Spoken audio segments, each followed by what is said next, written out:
Now these flashing pedals in front of me are power pedals.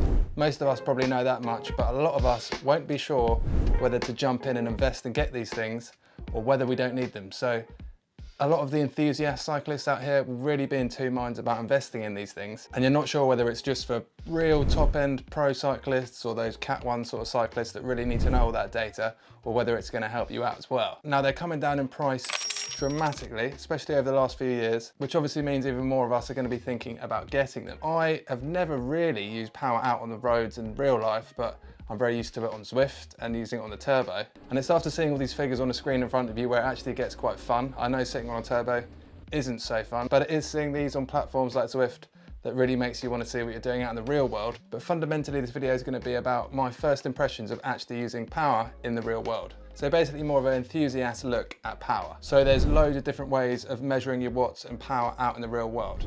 But I have obviously gone for power pedals, and I've gone for the Favero Assioma DUOs because these offer the best value, and it seems like the best value by quite a long way in the power pedal market. And it's not dropping any accuracy in data. These are just as accurate as all the other pedals out there with, I think, a +1% or -% accuracy. So it's about as accurate as you can measure power still. They're also apparently super easy to install and set up. So I'm going to do that in a second as well. Hopefully it's as easy as everyone says. And obviously because they're a pedal, they're very easy to switch between bikes, winter bikes, gravel bikes, all that sort of stuff. It's really quick. It's just changing your pedals. So you know how long that takes. It's a very quick and easy job to do.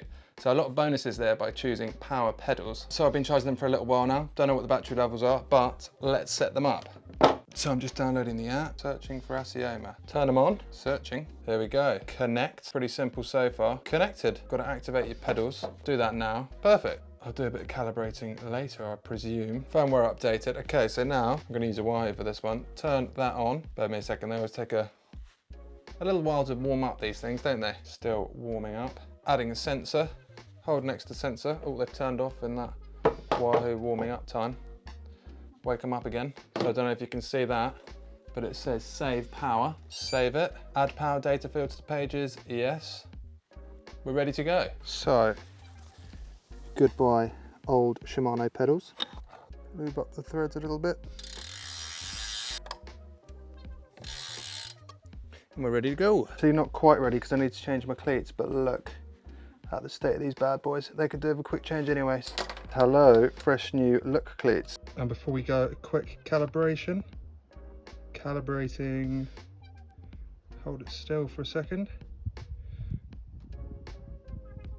Done, as quick as that.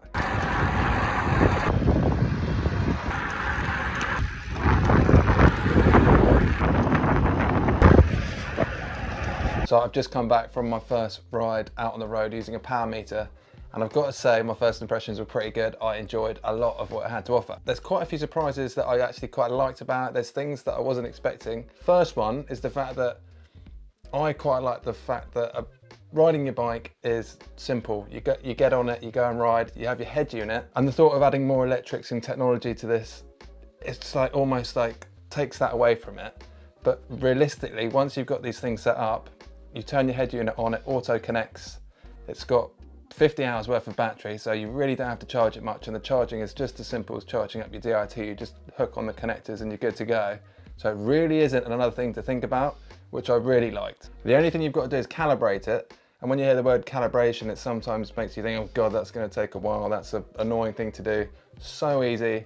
You just got to have your bike rested up against the wall, nice and straight, press calibrate, and it's done in a matter of a few seconds. Super easy, literally doesn't take any time at all. Nice. Now, if you're the sort of person that always finds yourself judging your ride on your average speed, then I feel like this is going to be the perfect device for you, because you know when you're going into a headwind or you're going up like a 1% gradient and you're just feeling like you're slugging away and you're not going as quick as you should be. Like all those sorts of moments where you just feel like you're riding terribly, but it's not actually you. There's other, like the headwind is really slugging you back and it's taking off a few kilometers an hour off your average speed, and just like those low grade hills or really rough roads, horrible terrain, you can still see that you're putting down the power and it's not you. So it really mentally helps you in those situations when you just feel like you're not riding well, but in fact you probably are putting down more power than you usually would do. And in a weird sort of roundabout way, it almost takes away that hate from headwinds because you know you're still performing as well as you should do. So for those of you that always look at your average speed as a sort of metric of how well you're doing, this is just a far better way to do it. And not just that, it's obviously a much more accurate way of measuring your fitness, your power, and hopefully your progression. But the bad thing is this data is accurate, so there's going to be no excuses for those bad days. And even after the first ride, I only did a quick hour 30k job, but you can really start to understand and feel and relate to what sort of watts you're putting out in which situation, and when you're climbing, when you're going for a little sprint, when you're just cruising. And after a few more rides and longer rides, I think you'll get a really good idea of how long you can sit at current watts, and it's going to work really well for those long distance endurance rides and all that sort of stuff. So if you're a bit of a data nerd, which I kind of half am and half am not, then you're going to love this, and there's loads more data that it brings to you as well. It also has cadence incorporated into the pedals, which I've not used that much out on the real road. So if you're not used to that, then you get that data all included as well. In fact, let's just have a look at all the data you can see, and then you get an idea for yourself. So actually let's just jump into Strava first and see what data we get in there. So I don't even pay for Strava, so there's probably more to this. But testing power pedals, that's the quick ride, view analysis. So we've also got elevation, speed, classics, cadence, didn't have that before. Nice to have that. Heart rate, probably drastically high because I'm not particularly fit at the moment. So you've got average power, total work, and max power. Nice to see.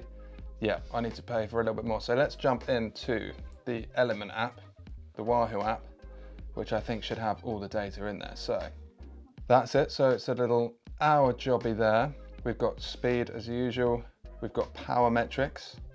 And then we've got a power chart below that. So it's got average power, max power, left, right, average, which is really interesting actually. So it seems I've got a 51-49% left, right power average between my left and my right leg, because each pedal, obviously in the Duo version, measures individual power. So you can obviously get an estimate between if your leg or right leg's more powerful. I think 51-49 is pretty good. So there's nothing for me to worry about there. But if you're someone recovering from a leg injury or something like that, then that's probably going to be much more important for you. You've got left-right balance, and then you've got pedal smoothness. You get loads of stuff. Then you've got torque effectiveness as well. I mean, this is all stuff that I want to have a lot more of a deep dive into. You've got power curve, power zones, climbing, your classic, heart rate, probably drastically high because I'm not particularly fit at the moment. Cadence, didn't have any of that before. That's quite an interesting little graph. Gears, nothing to do with the power pedals. That's from Di2. Crazy to think I've done 417 gear changes in just an hour. So that's my first impressions of using power pedals. I've got to say, I actually really quite like them more than I was expecting to. Way less of a faff than I was expecting to be. I was definitely categorized into one of those riders just judging my ride by the average speed, and that would just basically be it. But there's definitely some elements to power that are really going to help with progression as well. Not make you beat yourself up when you're riding in those harsh conditions and it feels like you haven't matched your usual sort of level. So if you're that sort of rider, you definitely don't have to be a crit racer or like top end pro rider. I think anyone from the sort of enthusiast cyclist is probably going to really enjoy that data. So if you're even someone that mildly likes data, you're going to like them. If you just like going out on your bike and not thinking about any of that sort of data or power or speed, then maybe not so much. But I think pretty instantly you'll know which one of those riders you are straight away. So hopefully that should help you in some shape or form. If you've got any questions on power pedals, feel free to ask me. And if I don't know, then there's a few experts that I know that will be able to help me out as well. So we should be able to answer generally most things. But I hope you enjoyed the video, and I'll see you next time.